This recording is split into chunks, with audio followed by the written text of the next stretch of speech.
Picture this. It's the dead of winter, 1758.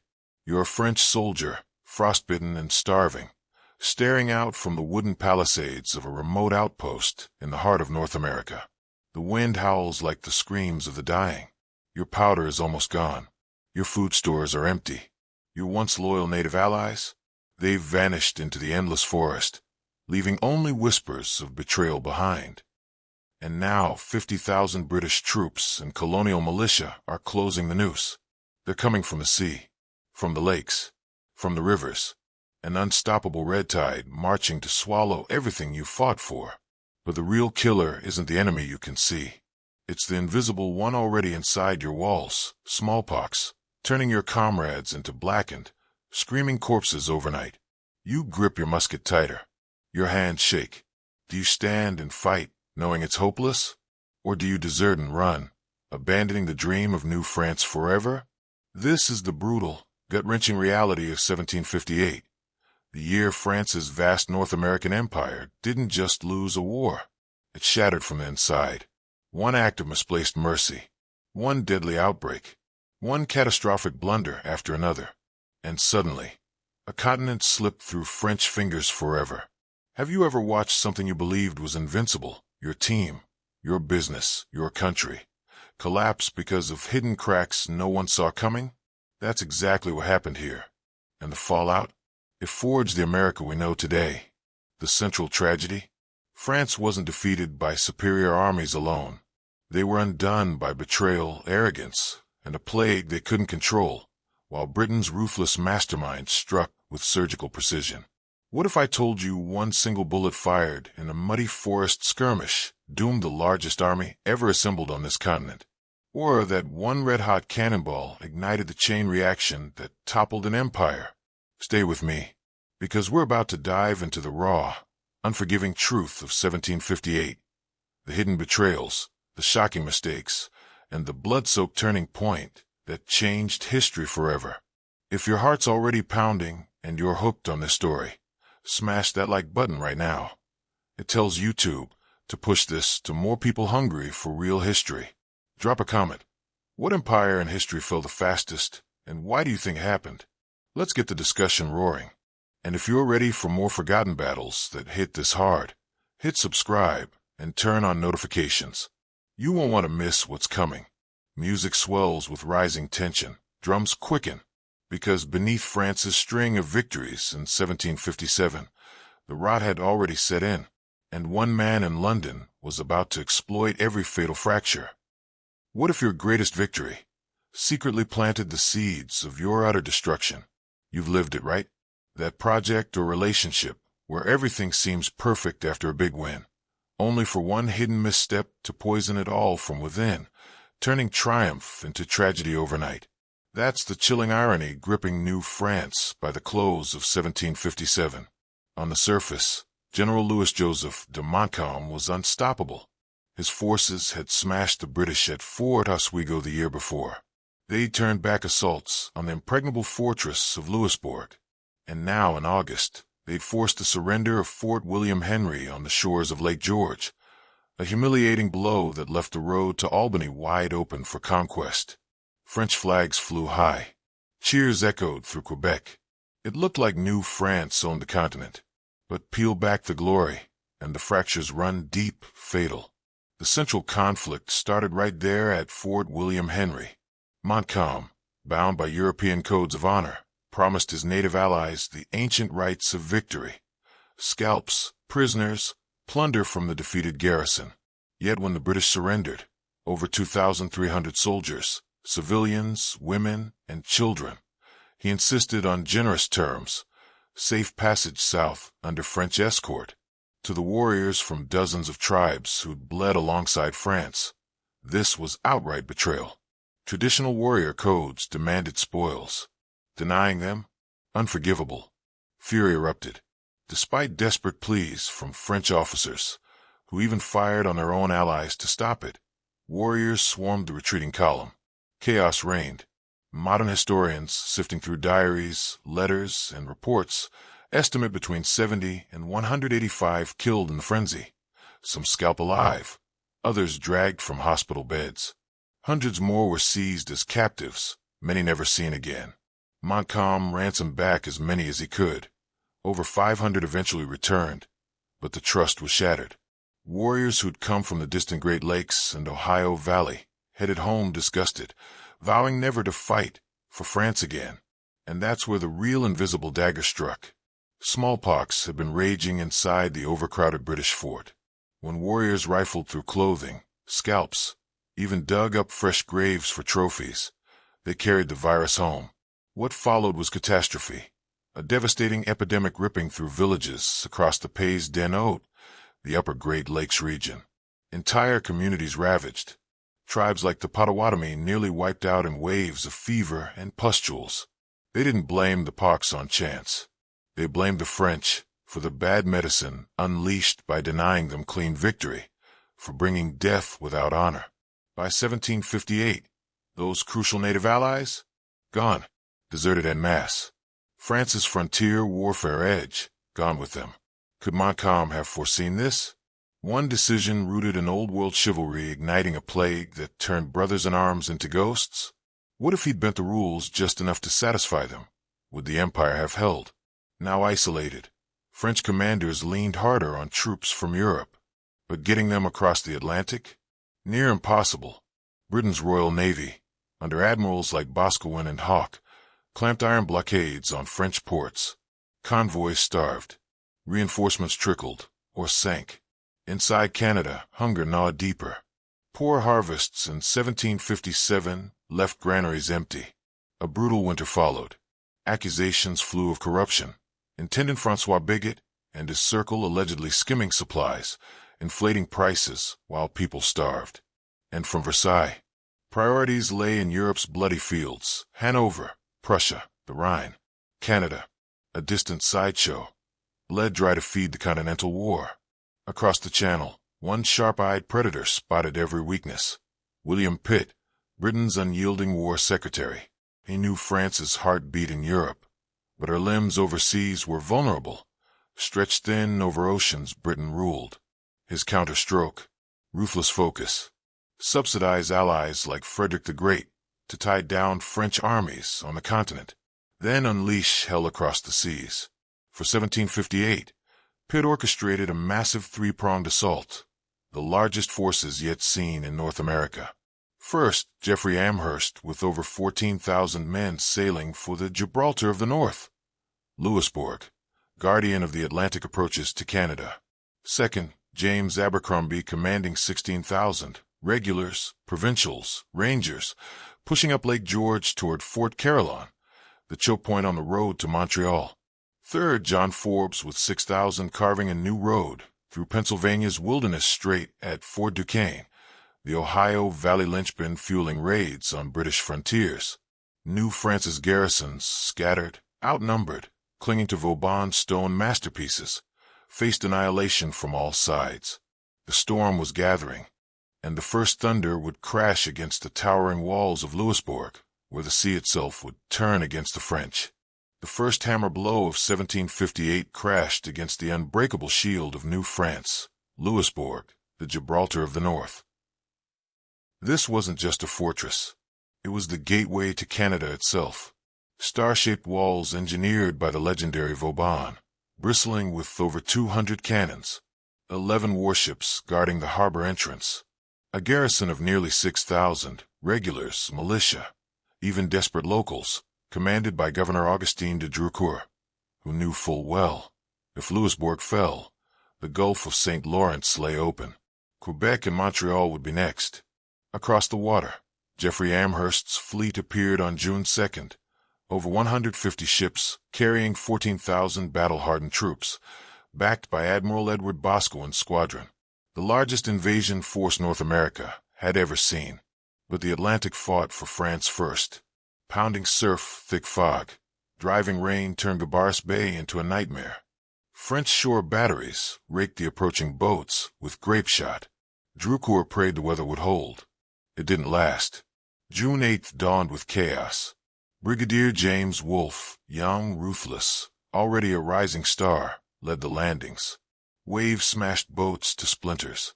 Men drowned before touching shore. One impatient officer misread signals and charged straight into the jaws of French guns. Slaughter. Wolfe didn't flinch. He spotted a narrow ravine, pivoted his forces, and stormed the beach under covering fire. By nightfall, British troops dug in. The siege camp rose like a city overnight near Freshwater Brook. Pitt's masterstroke, turning Vauban's own genius against him. British engineers dug parallel trenches, those deadly zigzags that crept closer day by day, shielded from direct fire. Sappers tunneled forward under the cover of darkness. June 12th, Wolfe seized Lighthouse Point across the harbor. Cannons that sealed the entrance. No French relief fleet could slip in now. Admiral Hawke's blockade back in Europe had already ensured that. Drucker's warships? Trapped like rats. The bombardment began in earnest. Day and night, mortars hurled exploding shells over the walls. Incendiary carcasses set roofs ablaze. French sorties, desperate night raids to spike British guns, failed in blood and confusion. Inside the fortress, hunger and disease gnawed. Rations dwindled. Smallpox flickered again. Men weakened. Ever felt that crushing weight when everything piles on at once, like deadlines, problems, no escape? That's the garrison's nightmare. Walls shaking, fires raging, no help coming, and the enemy inching closer every hour. The central agony? No fleet would break through. France's navy was bottled up thousands of miles away. Drucour sent frantic pleas, none answered. By early July, British batteries set just 550 meters out. Red-hot shot glowed in furnaces, ready to ignite hell. What if one single cannonball, glowing cherry red, could ignite the end of an empire? July 21st, it happened. A lucky shot slammed into the harbor, striking 3 French ships of the line. Flames leaped mast-high. The blaze spread to the King's Bastion itself, gutting defenses. British sailors, cloaked in fog, rode silently into the harbor that night. They cut out and burned more vessels, even capturing the flagship Prudent and the mighty Bienfaisan right under French noses. Drucour watched his navy burn. Walls crumbled. Over a third of his garrison lay dead, wounded, or sick. Ammunition ran low. The fortress, once invincible, bled out. July 26th, white flag rose. Terms signed. Louisbourg surrendered, not to a dramatic storming assault, but to the relentless, grinding pressure of siegecraft perfected. The gateway cracked wide open. Cape Breton Island fell. Atlantic Canada lay exposed. British ships could now sail unchallenged up the St. Lawrence. If the slow, suffocating fall of the Gibraltar has you gripping your seat, imagining the smoke, the hunger, the hopelessness, then let's keep this momentum going. Smash that subscribe button so you never miss the next battlefield echo. Share this video with one friend who loves real history. We're building something special here. And comment below. Could Louisbourg have held if even one relief squadron had broken through? What do you think turned the tide? Because while Louisbourg burned and surrendered, whispers raced southward of a far bloodier clash brewing on the shores of Lake George. At Fort Carillon, known to the British as Ticonderoga, Montcalm waited with a fraction of the men, 9 days' rations, and almost no native scouts left. Against him marched the largest army ever assembled in North America, 16,000 strong, and one single bullet in the woods was about to change everything. While Louisbourg's walls still smoldered in surrender, the second prong of Pitt's onslaught drove straight for the heart of New France, up the watery highway of Lake George toward Fort Carillon. To the British, it was Ticonderoga, a vital choke point guarding the route to Lake Champlain, and from there, Montreal itself. Montcalm arrived in early June with barely 3,500 men, mostly French regulars, a handful of militia, and just 15 native scouts remaining after the desertions. His superior, Governor Vaudreuil, had scattered the rest of the army across distant posts. Reinforcements? None came. France's navy was guarding sugar-rich Caribbean islands, not Canada. Levis scraped together another 400 late arrivals. That was it. 9 days' rations in the magazines. Montcalm wrote in his journal, "We are lost if we wait for help." Scouts brought terrifying news. Across the lake, General James Abercrombie commanded the largest expeditionary force ever seen on the continent, over 16,000 men, British regulars in scarlet, provincial troops from New England and New York, Bateau's men, rangers, artillery trains stretching for miles.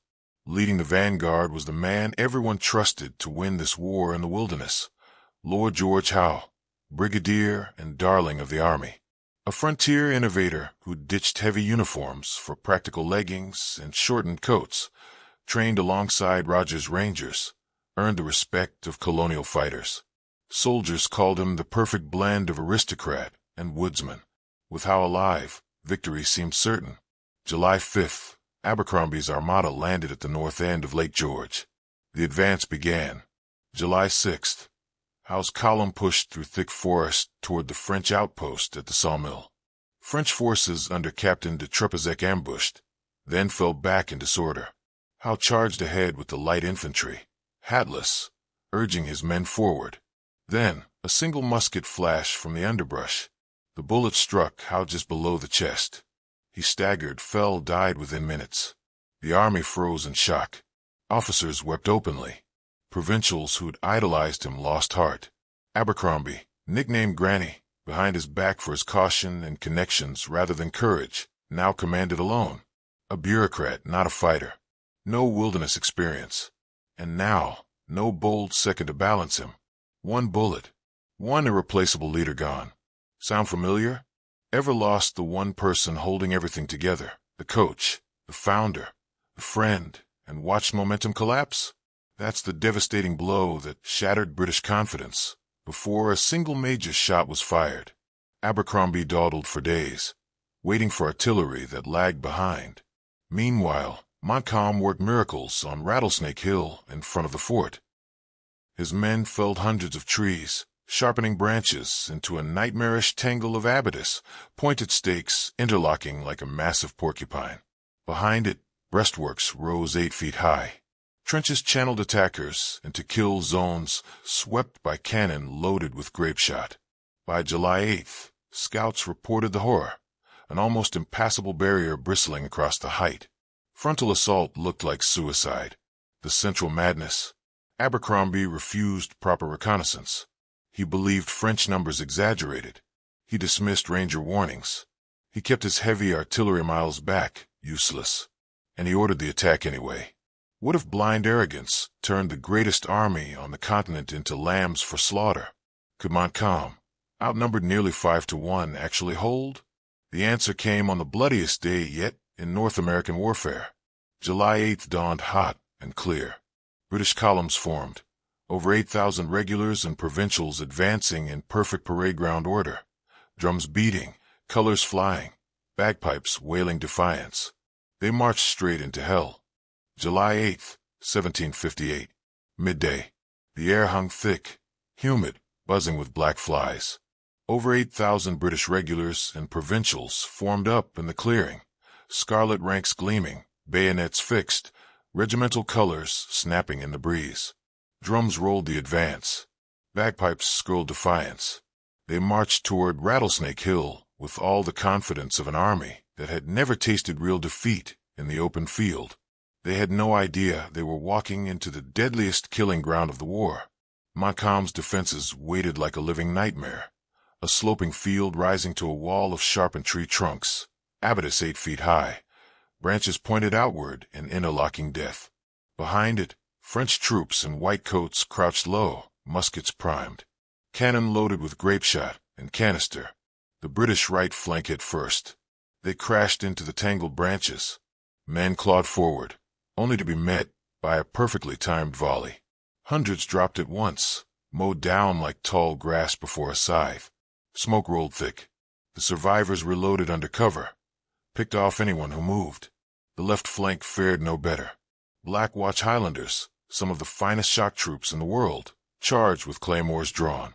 They reached the base of the breastwork, scrambled up, and met cold steel. French bayonets thrust down. Grenadiers fell back in heaps. Again and again Abercrombie fed fresh regiments into the meat grinder.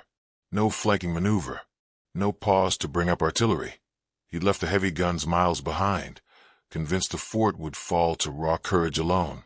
Officers screamed, orders lost in the roar. Men hugged the ground, pinned by relentless fire. Some huddled behind tree stumps, unable to advance or retreat. Rufus Putnam, a young Connecticut engineer hauling ammunition forward, later wrote of the horror. Bodies piled so thick you could walk across them without touching ground.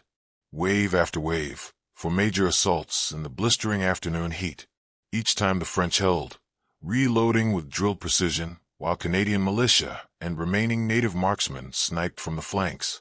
By late afternoon, the slope was a charnel house.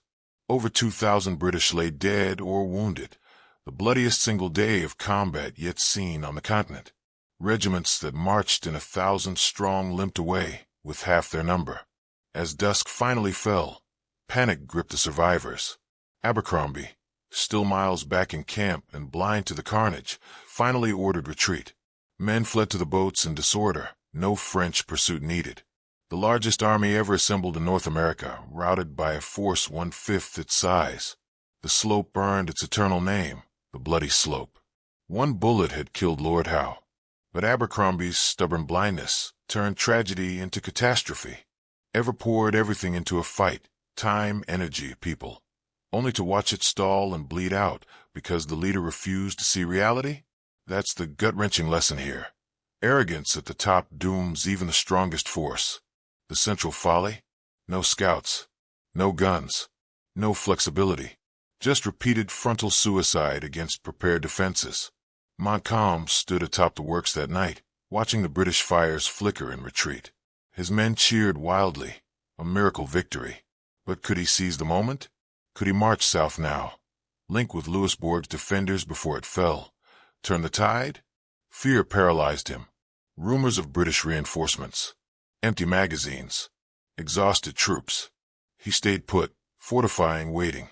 A Pyrrhic triumph. Because while Carillon held, the rest of the empire was already crumbling.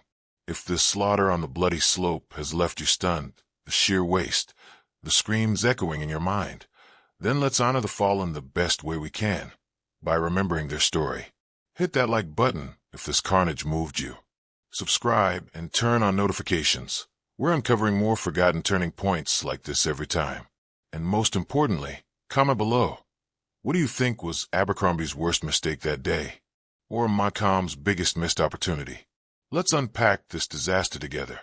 Music drops abruptly to eerie silence, broken only by whine through trees and distant groans of the wounded.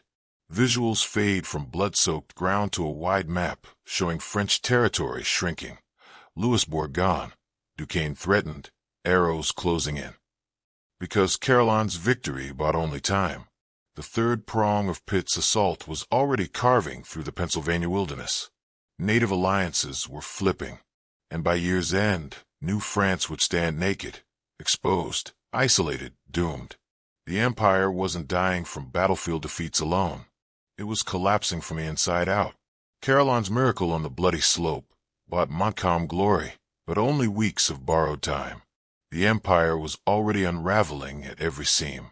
While the French celebrated holding Ticonderoga, Britain's third prong sliced deep into the Ohio Valley. Lieutenant Colonel John Forbes, methodical, patient, carved a new road through Pennsylvania's savage wilderness with 6,000 men. No reckless charges here. Steady, relentless advance. His target, Fort Duquesne, the fork of the rivers where French influence fueled endless frontier raids. But the ground had shifted beneath French feet long before Forbes arrived. In October, at Easton, Pennsylvania, British diplomats inked the Treaty of Easton with the Ohio tribes, Delaware, Shawnee, Mingo. Promises, no permanent British settlements west of the Alleghenies if the natives switched sides. They did. Swiftly. The warriors who once terrorized the frontier and now guided Forbes, revealed French weaknesses, vanished from Duquesne's defenses. August brought another hammer blow further north. Colonel Bradstreet, with 3,000 provincials, stormed Fort Frontenac, on the site of modern Kingston, Ontario, the vital supply hub linking Montreal to the western posts. French commanders surrendered after a short bombardment. Warehouses packed with furs, trade goods, ammunition, torched or captured. the lifeline to the west severed. Fort Duquesne starved. November, Forbes within striking distance. French commander Captain de Lignery saw the noose tighten. No reinforcements, no allies, no hope. Rather than let the fort fall intact, he blew up the magazines and set the works ablaze. His men fled down the Ohio in the night. Forbes marched in, raised British colors over the smoking ruins, and began building Fort Pitt, naming it for the mastermind in London. One fortress gone, the entire Ohio Valley lost. Louisbourg's fall had already opened the Gulf of St. Lawrence. Frontenac's capture choked the interior. Duquesne's destruction handed Britain the gateway to the Mississippi. Quebec and Montreal now stood exposed, cut off by land and sea. In a single year, Pitt's precision strikes, fueled by naval supremacy, colonial manpower, and ruthless focus, had dismantled a continental empire piece by piece. But remember, the deepest wounds were self-inflicted. The massacre after Fort William Henry, the smallpox that chased away native nations, the corruption siphoning supplies, the refusal to prioritize Canada over distant European glory. Giants fall fastest when betrayal rots them from within. You see it today, don't you? Corporations, movements, even nations that look invincible, until hidden cracks, greed, arrogance, broken trust, bring them crashing down faster than any outside enemy ever could. That's the raw lesson of 1758. Empires don't always die in thunderous battles. Sometimes they simply evaporate. What hidden fracture do you see in today's unbreakable powers? Which modern alliance feels one betrayal away from collapse? Drop your thoughts in the comments. I read every one, and the sharpest insights shape future videos. 1758 wasn't just the year France lost North America. It was the year the seeds of a new nation, Britain's American colonies, were watered with French blood and ambition. And the echoes still ripple today. One plague that chased away allies. One bullet that stole Britain's boldest leader. One siege after another that cracked the shield wide open. In 12 brutal months, France's dream of a continental empire didn't just fade. It burned to ashes. But the deepest truth isn't in the cannons or the casualties. It's this: no empire, no matter how vast or proud, can survive when betrayal festers inside, when trust shatters, when leaders cling to old rules while the world shifts beneath them, when hidden weaknesses are ignored until it's too late. That's the echo ringing down through history and straight into our lives today. Have you ever seen something you thought was unbreakable? A team, a company, relationship collapse because the cracks no one wanted to face finally split it apart? That's the timeless warning of 1758. Giants fall not always to the strongest blow from outside, but to the quiet rot within. If this journey through betrayal, blunders, and the birth of a new America hit you hard, if it's got you rethinking what makes power fragile, then let's carry this fire forward. Smash that like button to tell the algorithm this kind of raw, forgotten history matters. Subscribe and hit the bell. You don't want to miss the next battlefield we uncover. And most important, comment below. What battle, what forgotten turning point in American history do you want me to dive into next? Which general's rise or fall keeps you up at night? Your ideas shape this channel. Thank you for standing with me on these blood-soaked fields. Until the next echo rings out, keep questioning the stories they don't tell you. See you soon.